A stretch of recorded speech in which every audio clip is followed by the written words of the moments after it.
कहते भी तो है ना कि इंसान अपनी गलतियों से सीखता है। 2019 में जो गलती चंद्रयान 2 में भारत ने की थी, अब उसी से सीख लेते हुए चंद्रयान 3 को लॉन्च किया गया है। वैज्ञानिक यही कह रहे हैं कि सफलता 99 नहीं 100% इसमें रहने वाली है। देखिए, चांद के दक्षिणी ध्रुव पर पहुंचना बहुत ही मुश्किल है, क्योंकि वहां पहुंचने के लिए सबसे पहले चांद की सतह पर लैंड करना होता है और चांद के दक्षिणी ध्रुव पर उतरना आसमान से तारे तोड़ने जैसा है। मंगल ग्रह चांद के मुकाबले ज्यादा दूर है, लेकिन मंगल पर पहुंचना उतना मुश्किल नहीं है जितना कि चांद पर उतरना है। ऐसा क्यों है, चलिए वो भी आपको बताते हैं। चंद्रमा के दक्षिणी ध्रुव पर सूरज की रोशनी उतनी नहीं पहुंच पाती जितनी चांद के दूसरे हिस्सों पर पहुंचती है। उसके दक्षिणी ध्रुव पर घनघोर अंधेरा रहता है। उसके सतह पर लैंडर का उतरना या फिर अंतरिक्ष यात्री का, दोनों चुनौती से भरा है। इसके अलावा चांद पर पृथ्वी जैसा वायुमंडल नहीं है। वायुमंडल के अभाव में लैंडिंग के दौरान घर्षण पैदा नहीं होता। चांद के वातावरण में घर्षण नहीं होने के चलते स्पेसक्राफ्ट की रफ्तार को कम करना मुश्किल हो जाता है। ऐसे में लैंडर की रफ्तार को कम करने की पूरी जिम्मेदारी उसके थ्रस्टर पर आ जाती है। लैंडर का थ्रस्टर कैसे काम करता है, अब उससे देख लीजिए। सॉफ्ट लैंडिंग के लिए सबसे पहले लैंडर प्रोपल्शन मॉड्यूल से अलग होने के बाद 100 किलोमीटर इंटू 30 किलोमीटर की कक्षा में प्रवेश करता है। इसका मतलब है कि इस वक्त लैंडर चंद्रमा से सबसे दूर 100 किलोमीटर और सबसे नजदीक 30 किलोमीटर होगा। करीब 30 किलोमीटर की ऊंचाई पर लैंडर चांद की सतह पर नीचे जाने के लिए अपने थ्रस्टर्स का इस्तेमाल करना शुरू कर देता है। स्पीड धीमी करने के लिए उल्टी दिशा में थ्रस्टर्स फायर किए जाते हैं और थ्रस्टर लैंडर के रफ्तार को लगातार कम करते चले जाते हैं। लैंडर की रफ्तार में कमी आने के बाद भी लैंडर के सामने अगली चुनौती बनकर सामने आती है चांद की धूल। चांद की सतह को छूते समय लैंडर के थ्रस्टर्स की वजह से चांद की सतह पर जैसे आंधी आ जाती है।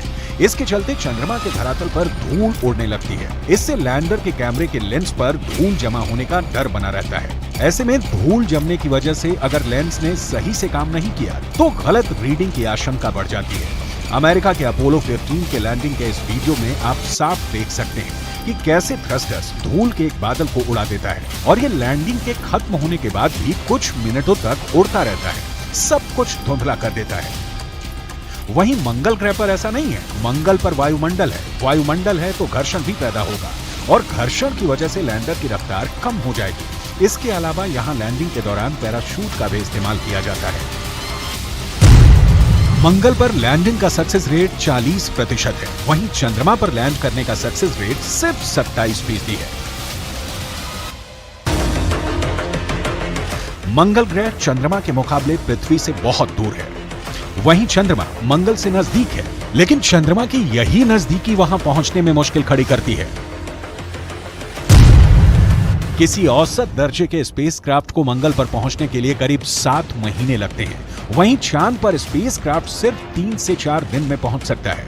ऐसे में अगर चांद की ओर बढ़ता स्पेसक्राफ्ट किसी भी वजह से अपने रास्ते से भटकता है तो इतने कम समय में उसे सही रास्ते पर लाना और सब कुछ नियंत्रित करना बहुत मुश्किल हो जाता है। साफ है, चांद पर पहुंचने के लिए मंगल के मुकाबले टाइम कम है, दूरी भी कम है, लेकिन मुश्किलें ज्यादा हैं और इन्हीं मुश्किलों से पार पाकर चांद पर उतरना होता है। और इस वक्त हम अंतरिक्ष वैज्ञानिक इल्मा अंसारी का एक बार फिर से रुख करेंगे। स्टूडियो में इस वक्त मेरे साथ हैं। इल्मा, मैं आपसे अब ये समझना चाहती हूँ, अंतरिक्ष वैज्ञानिक होने के नाते आपने चंद्रयान 2 और चंद्रयान 3 के सफर को बहुत बारीकी से देख रही हैं। आपने बीच में जिक्र किया था, जब मैं आखिर के 17 मिनट के बारे में पूछ रही थी, कि AI कंट्रोल दिया जाएगा। क्या चंद्रयान 2 के वक्त में भी ये हुआ था या ये पहली बार इस तकनीक का इस्तेमाल किया जा रहा है? नहीं, ये पहले भी तकनीक इस्तेमाल हो चुकी है, बट बेसिक डिफरेंस ये है कि उस वक्त क्योंकि उसके पास डेटा इतना ज़्यादा था, अब उसको प्रोसेस करने में भी टाइम लग रहा था। तो एक मशीन होती है, ऑब्वियसली उसको इतने सारे इंस्ट्रक्शंस दे दिए जाएं तो प्रोसेस करने में कभी कभी टाइम ले लेती है। तो जिसको हमने टेक्निकल ग्लिच नाम दे दिया था, बाद में हमने ये बोला था कि टेक्निकल ग्लिच के कारणवश हमारा जो चंद्रयान 2 मिशन है वो पार्शियल सक्सेस रहा, बिकॉज उसका ऑर्बिटर जो है वो आज भी घूम रहा है हमारे उसके ऑर्बिट में चक्कर लगा रहा है।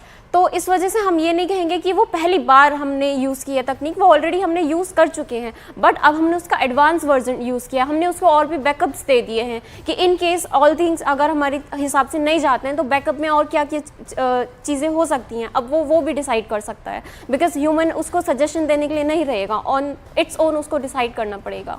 दर्शकों की सहूलियत के लिए आगे भी हम आपसे समझेंगे।